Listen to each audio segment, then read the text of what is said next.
Hi friends, আমি সকাল থেকে না খেয়ে কাজ করছি। ওই জন্য আমার বর আমাকে বললো তুমি বসো, আমি তোমাকে ছাতু গুলে খাওয়াই। চলো দেখাই কি করছে। এরকম কার বর আছে যে ছাতু গুলে বউকে খাওয়ায়?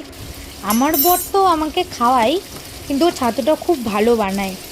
আমার থেকেও ভালো আমি বানাই, কিন্তু আমার থেকেও ভালো বানায়। আমার খুব ভালো লাগে আমার বরের হাতে ছাতু খেতে। এই যে চলে এসছে ছাতু নিয়ে। আগে খেয়ে নাও, তারপর যা কাজ করে করো, বুঝেছো? নাই প্রত্যেকদিন দেরি করে খাও।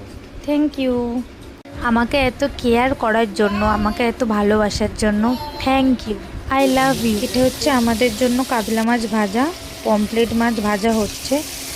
আর এটা হচ্ছে আমার বাবুর জন্য মাছের ঝোল। এখানে আছে আলু, পটল, ঝিঙে আর ঢেঁড়স। তো হালকা পাতলা মাছের ঝোল, তো ঝাল মশলা খায় না, ওর জন্য আলাদা করেই রান্না হচ্ছে। তো ফ্রেন্ডস, যদি ভিডিওটা ভালো লাগে তাহলে কমেন্টে জানিও, আর আমাদের পাশে থেকো, আর চ্যানেলটাকে ফলো করে দিও।